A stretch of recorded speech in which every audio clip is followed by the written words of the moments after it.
ကျွန်တော်တို့ပတ်ဝန်းကျင်မှာအမြဲကြားနေရတဲ့စကားတစ်ခုရှိပါတယ်။အလုပ်ကိုကြိုးစားပတ်စံစုချိုးချံချွေတာပြီးရင်းနှီးမြှုပ်နှံထားပါ။အသက်ကြီးလာရင်တော့မင်းချမ်းသာလိမ့်မယ်ဆိုတာမျိုးပါ။ဒါပေမဲ့ဒီစနစ်မှာအကြီးမားဆုံးအလွဲတစ်ခုရှိပါတယ်။အဲ့ဒါကအချိန်ပါပဲ။တကယ်လို့အသက်65နှစ်အရွယ်ရောက်မှခန္ဓာကိုယ်ကလည်းတိတ်မလုချင်တော့တဲ့အချိန်ကြမှာချမ်းသာလာမယ်ဆိုရင်အဲ့ဒီကြွယ်ဝမှုကဘာအတွက်လဲ။ဒီလက်တွေ့ကျတဲ့သဘောတရားကို MJ DiMarco က2011ခုနှစ်မှာThe Millionaire First Lane ဆိုတဲ့စာအုပ်နဲ့ထောက်ပြခဲ့ပါတယ်။ဒီစာအုပ်ဟာနာမည်ကြီးပညာရှင်တွေရဲ့ထောက်ခံချက်နဲ့ထွက်ရှိလာတာမဟုတ်ပါဘူး။သူကိုယ်တိုင်ကလည်းအောင်မြင်အောင်ဘယ်လိုလုပ်ရမလဲဆိုတာကိုလက်တွေ့ပြသခဲ့ပြီးအစဉ်အလာယူဆဟောင်းတွေကိုတိုက်ရိုက်စိန်ခေါ်ခဲ့လို့ပဲအခုဆိုရင်ဒီစာအုပ်ဟာစီးပွားရေးလုပ်မဲ့သူတွေကြားမှာမဖက်မဖြစ်ကျန်းစာတစ်စောင်လိုဖြစ်နေပါပြီ။စာအုပ်ထွက်ရှိပြီး15နှစ်ကြာမှာတော့ဒီစာအုပ်ဟာအုပ်ရည်တန်းနဲ့ချီရောင်းချခဲ့ရပါတယ်။စီးပွားရေးလုပ်ငန်းရှင်အတိုင်းဝိုင်းတွေ Step Up Forum တွေနဲ့တည်တံ့ Telegram Group တွေမှာဒီစာအုပ်ကိုစီးပွားရေးစာအုပ်တုပ်ထက်ပို့ပြီးအတွေးခေါ်ဆိုင်ရာကျန်းစာဆောင်လိုမျိုးလက်ဆင့်ကမ်းဖတ်ရှုနေကြပါတယ်။ဘာကြောင့်လဲဆိုတော့ဒီမှာကိုရေးသားခဲ့တာတွေဟာတကယ်တော့ငွေကြေးအကြောင်းသက်မဟုတ်လို့ပါပဲ။ဒီနေ့မှာတော့စာအုပ်ထဲမှာပါတဲ့အချက်လက်တွေမကပဲပို့ပြီးနက်နက်ရှိုင်းရှိုင်းဆွေးနွေးသွားမှာဖြစ်ပါတယ်။ဒါ့အပြင်အသက်ကြီးတဲ့အထိစောင့်စရာမလိုပဲငငယ်ရွယ်ရွယ်နဲ့ဘလို့ချမ်းသာအောင်လုပ်မလဲ။စစ်ပညာနဲ့ခေတ်သစ်စီးပွားရေးလောကမှာဒါကိုဘလို့အသုံးချမလဲဆိုတာကိုပါဖော်ပြပေးသွားမှာပါ။နားထောင်ရုံနဲ့မဟုတ်ပဲတကယ်တမ်းနှုတ်ထလာဖို့အတွက်ကျွန်တော်တို့အတူတူစတင်လိုက်ကြရအောင်။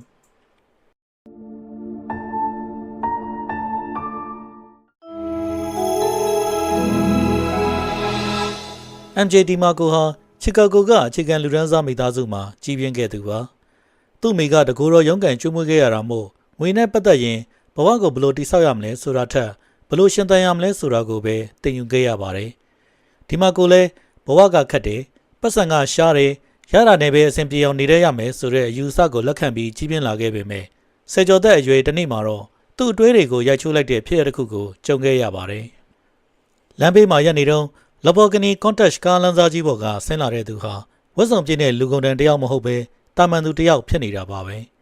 DiMarcoကအဲ့ဒီလူနာသွားပြီးဘာလုပ်တယ်လဲလို့မေးလိုက်တော့အဲ့ဒီလူကတီထွင်သူ inventor တယောက်ဖြစ်ကြောင်းပြန်ပြောခဲ့ပါတယ်။တီထွင်သူဆိုတဲ့စကားလုံးကDiMarcoရဲ့ယူဆဟောင်းတွေကိုအကုန်ဖျက်ဆီးပစ်လိုက်ပါတယ်။ဒီလူဟာကုမ္ပဏီမှာရရုတက်ဖို့မကြိုးစားခဲ့သလိုပြင်ဆင်ရတဲ့အထိလည်းမဆောင်ခဲ့ပါဘူး။သူဟာတစ်ခုခုကိုဖန်တီးခဲ့တယ်။အဲ့ဒီအရာကပဲသူ့ကိုကြွယ်ဝစေခဲ့တာပါ။အဓိကအသက်65နှစ်မှမဟုတ်ပဲလူငယ်ဘဝမှာတင်ဒီကြွယ်ဝမှုကိုခံစားနေရတာဖြစ်ပါတယ်။ဒါပေမဲ့DiMarcoဟာတညတည်းနဲ့အောင်မြင်သွားတာတော့မဟုတ်ပါဘူး။သူကောလိပ်ကထွက်ခဲ့တယ်။လစာနေတဲ့အလုပ်တွေလုပ်ခဲ့တယ်။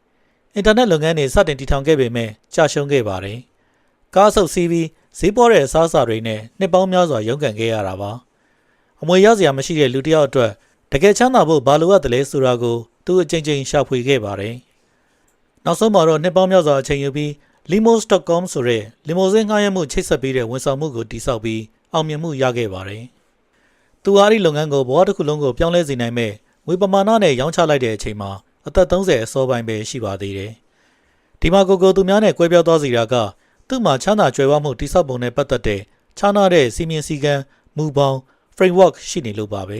။လမ်းမပေါ်ရောက်နေကြတာဟာဘယ်လမ်းကိုသွားရမလဲဆိုတဲ့မြေပုံအမှန်ကိုမသိရှိကြသေးလို့ပါပဲ။ The Millionaire First Lane ဆိုတာအဲ့ဒီမြေပုံပါပဲ။ဒီစာအုပ်ဟာအချိန်စူးစမ်းမှုနဲ့ချမ်းသာကြွယ်ဝမှုတို့ရဲ့ဆက်ဆက်ပုံကိုပြောင်းလဲတွေးတောဖို့အတွက်တာမန်သူတွေအတွက်ရေးထားတဲ့အရှိကိုအရှိတိုင်းအမှန်ဆုံးစာအုပ်တော့ဖြစ်ပါတယ်။စာရေးဆရာDiMarcoကငွေကြေးနဲ့ပတ်သက်တဲ့လူနေမှုဘဝပုံစံကိုလမ်းညွန်မြေပုံ၃ခုနဲ့ခွဲခြားပြထားပါတယ်။ပထမဆုံးလမ်းညွန်မြေပုံကတော့လူသွားလမ်း The Sidewalk ပဲဖြစ်ပါတယ်။ The Sidewalker ဆိုတာဘဝမှာဥတီချက်မရှိဘဲသုံးစွဲမှုအပေါ်မှာပဲအခြေခံထားတာကိုဆိုလိုတာပါ။ဒီလမ်းပေါ်မှာရှောက်နေတဲ့သူဟာတစ်လကို3သိန်းပဲရှာ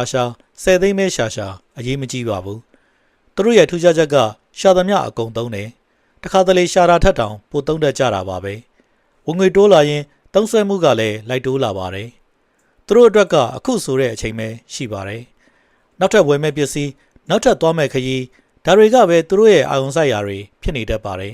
။ဒီလမ်းပေါ်ကလူတွေဟာတကယ်တော့အလုပ်ကိုအသေးလေးစူးစမ်းလုပ်ကြတဲ့သူတွေပါ။သူတို့ရဲ့တကယ်အားနည်းချက်ကငွေကြေးနဲ့ပတ်သက်ရင်အနာဂတ်ကိုကြိုးမြင်နိုင်တာပဲဖြစ်ပါတယ်။ငွေရှာတာဟာသုံးဖို့ပဲပစ္စည်းတွေအများကြီးပိုင်ဆိုင်တာဟာငါရဲ့တန်ဖိုးပဲဆိုပြီးစားသုံးသူဘိုးပြုယူဆတွေထဲမှာနှိမ့်မိုးနေကြသူတွေဖြစ်ပါတယ်။ ဒုတိယလမ်းညွှန်မြေပုံကတော့လမ်းကြောင်းနှီး The Slow Lane ပဲဖြစ်ပါတယ်ဒီလမ်းကပို့ပြီးတော့သတိထားဖို့လိုပါတယ်ဘာလို့လဲဆိုတော့သူကမှားနေတဲ့လမ်းမဟုတ်လို့ပါပဲဒီလမ်းပေါ်မှာတာဝန်သိတဲ့သူတွေပညာတတ်တွေနဲ့စူးစမ်းတဲ့သူတွေအများကြီးရှိပါတယ်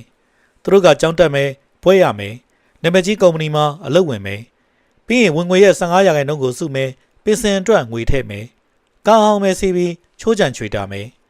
ဒီလိုနဲ့အနှစ်40လောက်ရုန်းကန်ပြီးအသက်65နှစ်ရောက်မှအေးစစ်စစ်နားနိုင်ဖို့ကြိုးစားကြတာပါ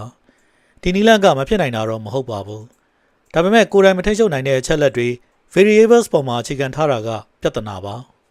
ငွေကြေးဖောင်းပွားတာ stock ဈေးကွက်အတက်ကြတွေကိုကြုံမသိနိုင်ပါဘူးကိုယ့်အသက်50ကျော်မှာကုမ္ပဏီကအလုပ်ထုတ်မလားကျန်းမာရေးကဘာဖြစ်မလဲနိုင်ငံရေးကဘယ်လိုပြောင်းမလဲဆိုတာဘယ်သူမှသိချမသိပါဘူးလမ်းကြောင်းနှိပ်ပေါ်မှာအနှစ်30လုံးမှန်မှန်ကန်ကန်လုပ်ခဲ့ရင်တော့ကိုမထိချုပ်နိုင်တဲ့အချက်တစ်ချက်ကြောင့်နဲ့တင်အရာအလုံးပျက်စီးသွားနိုင်ပါတယ်အဆိုးဆုံးကတော့ slow lane ဟာကိုယ့်ဘဝရဲ့အကောင်းဆုံးအချိန်10စုနှစ်တွေကိုပေးဆက်ပြီးမှလူကအုံမင်းမစွမ်းဖြစ်တဲ့အချိန်ကြမှာ